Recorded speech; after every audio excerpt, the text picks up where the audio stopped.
বিশ্ব সংবাদে আপনাকে স্বাগত। শুরুতেই জানাবো হাতে পাওয়া সর্বশেষ আন্তর্জাতিক সংবাদের শিরোনাম, পরে বিস্তারিত।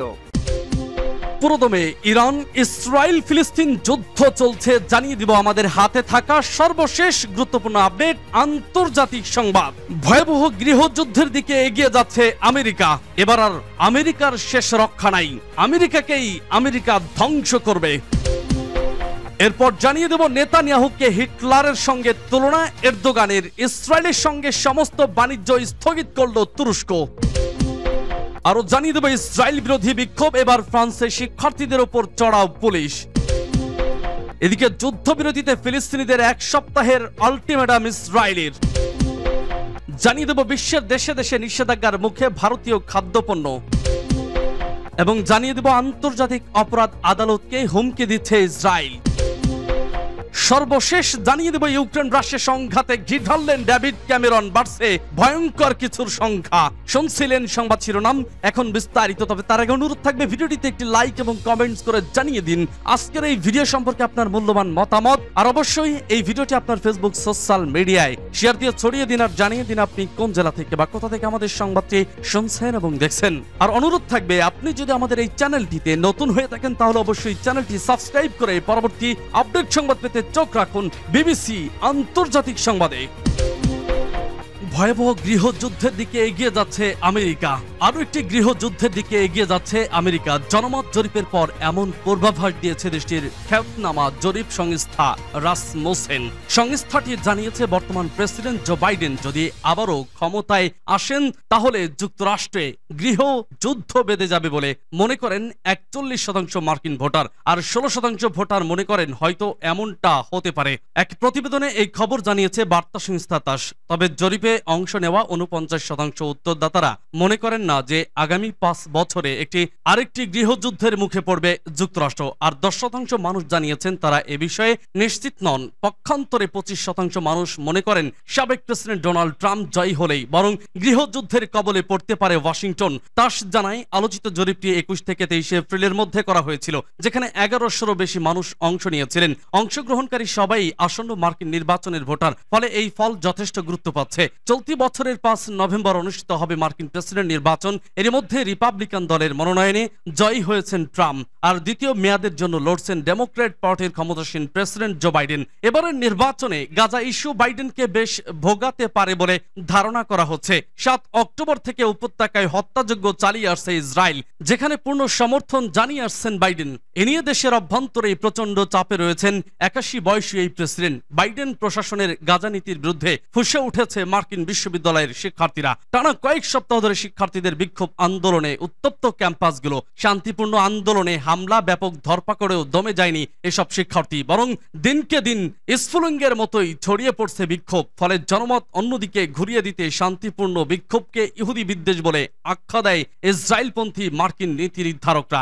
অনেক বিশ্ববিদ্যালয়ে আন্দোলনরত শিক্ষার্থীদের উপর হামলা চালায় ইসরায়েলপন্থীরা। এতে উত্তপ্ত হয়ে ওঠে পরিস্থিতি। বৃহস্পতিবার এক টেলিভিশন ভাষণে শিক্ষার্থীদের আইন মানার অনুরোধ করেন বাইডেন, তবে তাদের ওপর হামলা ও পুলিশ নির্যাতন নিয়ে কোনো মন্তব্য করেনি তিনি। এতে মুসলিম ভোটারদের থেকে আরো দূরে গেছেন বাইডেন, এমনটাই মনে করেন বিশ্লেষকরা। ফলে আসন্ন নির্বাচনে বাইডেনের জন্য বয়ে আনতে পারে নেতিবাচক ফল।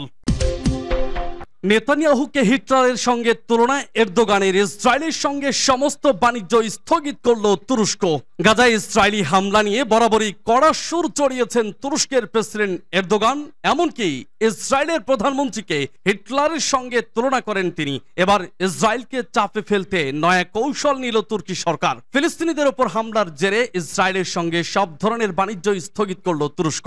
গাজায় পর্যাপ্ত ত্রাণ সরবরাহের অনুমতি না দেওয়া পর্যন্ত নিষেধাজ্ঞা বহাল থাকবে বলে স্পষ্ট জানিয়েছে তুরস্কের বাণিজ্য মন্ত্রক। প্রসঙ্গত গত বছর ইসরায়েল তুরস্ক প্রায় $7 বিলিয়ন বাণিজ্য করেছে। তবে গাজায় ইসরায়েলি গণহত্যার চালানোর কারণে তেল আবিবের সঙ্গে বাণিজ্যিক সম্পর্ক ছিন্ন করল আঙ্কারা। শুক্রবার তুরস্কের বাণিজ্য মন্ত্রণালয় বলেছে যতক্ষণ না ইসরায়েল গাজায় পর্যাপ্ত ত্রাণ সরবরাহের অনুমতি দেয় ততক্ষণ পর্যন্ত বাণিজ্য স্থগিত বহাল থাকবে। এদিকে তুরস্কের এই সিদ্ধান্তে তীব্র সমালোচনা করেছে ইসরায়েল। তুর্কি প্রেসিডেন্টকে স্বৈরশাসকের মতো আচরণ করছেন বলে অভিযোগ করেছেন ইসরায়েলের পররাষ্ট্রমন্ত্রী ইসরায়েল কাজ। তিনি বলেন এরদোগান তুরস্কের জনগণ ও ব্যবসায়ীদের স্বার্থকে উপেক্ষা করেছেন, তিনি আন্তর্জাতিক বাণিজ্য চুক্তিও উপেক্ষা করেছেন। ইসরায়েল বিরোধী বিক্ষোভ, এবার ফ্রান্সে শিক্ষার্থীদের ওপর চড়াও পুলিশ। যুক্তরাষ্ট্রের পর এবার ফ্রান্সের Paris institute of political studies বিশ্ববিদ্যালয়ে আন্দোলনরত শিক্ষার্থীদের ওপর চড়াও হয়েছে দেশটির পুলিশ। বিশ্ববিদ্যালয় ক্যাম্পাসের মূল ভবনের সামনে থেকে শিক্ষার্থীদের জোরপূর্বক সরিয়ে দেওয়া হয়েছে।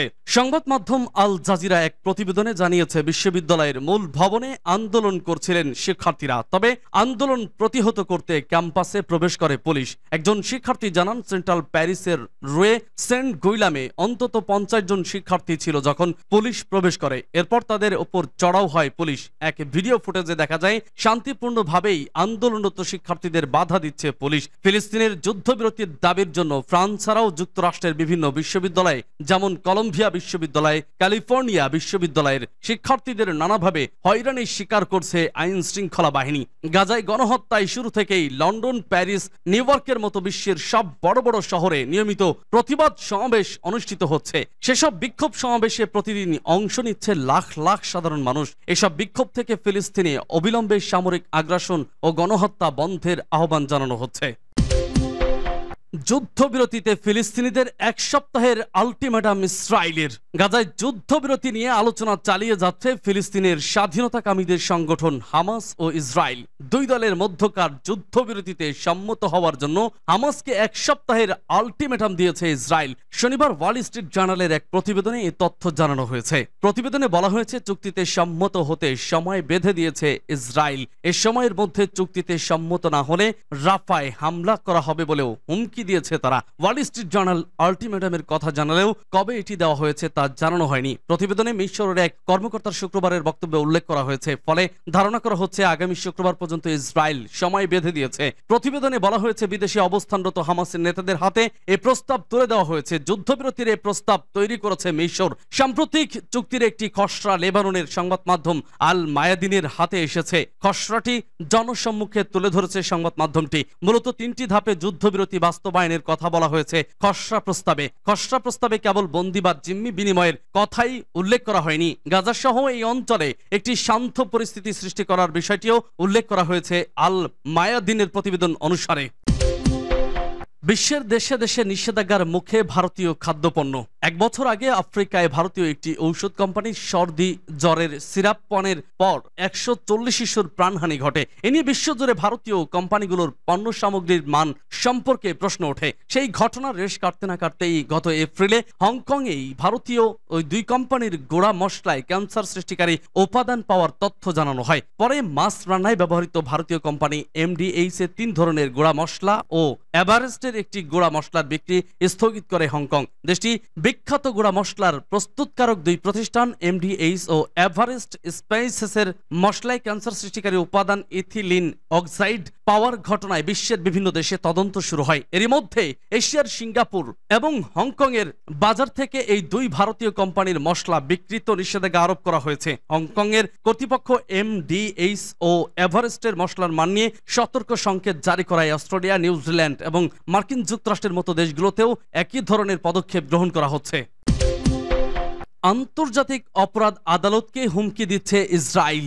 আন্তর্জাতিক অপরাধ আদালতের কৌশলী দপ্তর অর্থাৎ প্রসিকিউটর অফিস কর্মকর্তাদের ভয় দেখানো বন্ধের আহ্বান জানিয়ে বলেছে, এ ধরনের হুমকি বিশ্বের স্থায়ী যুদ্ধাপরাধ আদালতের বিরুদ্ধে অপরাধ হিসেবে গণ্য হতে পারে। আইসিসির প্রসিকিউটর করিম খানের হেগভিত্তিক কার্যালয় শুক্রবার এক বিবৃতিতে বলেছে, কর্মকর্তাদের বাধা, ভয় দেখানো বা অন্যায়ভাবে প্রভাবিত করার সব প্রচেষ্টা অবিলম্বে বন্ধ করতে হবে। প্রসিকিউটরের বিবৃতিতে ইসরায়েলের নাম উল্লেখ নেই। সম্প্রতি ইসরায়েল ও মার্কিন কর্মকর্তারা গাজায় ইসরায়েলের যুদ্ধের জন্য গ্রেপ্তারি পরোয়ানা জারি করলে আইসিসিকে পরিণতি সম্পর্কে সতর্ক করেছে। এরপর আইসিসি এই বিবৃতি জারি করলো। বিবৃতিতে আরো বলা হয়েছে, অফিস গঠনমূলকভাবে সকল অংশীজনের সাথে সম্পৃক্ত হবে যখন এই সংলাপ রোম স্ট্যাটাসের অধীন এর মাউন্ডেটের সঙ্গে সঙ্গতিপূর্ণ হবে। উল্লেখ্য, রোম স্ট্যাটাসের অধীন সংস্থা স্বাধীন এবং নিরপেক্ষভাবে কাজ করবে বলে বিধি রয়েছে। ইউক্রেন রাশিয়া সংঘাতে ঘি ঢাললেন ডেভিড ক্যামেরন, বাড়ছে ভয়ঙ্কর কিছু সংখ্যা। ইউক্রেন রাশিয়া সংঘাত যেন আরেকটু উস্কেই দিলেন ব্রিটিশ পররাষ্ট্রমন্ত্রী। এবার ডেভিড ক্যামেরন জানালেন ইউক্রেনকে দেওয়া যুক্তরাজ্যের অস্ত্র কিভাবে ব্যবহার করবে তার পুরো সিদ্ধান্তই নেবে কিয়েভ। কিয়েভ সফরে গিয়ে ক্যামেরন বলেছেন ইউক্রেন চাইলে ব্রিটিশ অস্ত্র দিয়ে রাশিয়ার ভূখণ্ডেও হামলা চালাতে পারবে।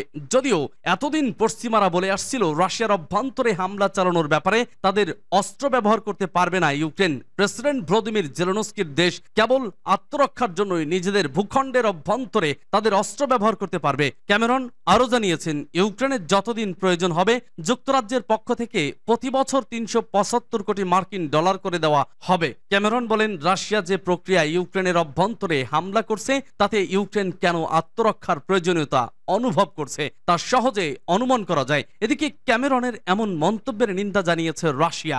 মস্কো বলেছে আরেকটি অত্যন্ত বিপজ্জনক বিবৃতি। ক্রেমলিন মুখপাত্র দিমিত্রি পেসকভ বলেন ইউক্রেন সংঘাত ঘিরে এটি সরাসরি উত্তেজনা ছড়াবে যা ইউরোপীয় নিরাপত্তার জন্য সম্ভাব্য হুমকি সৃষ্টি করবে।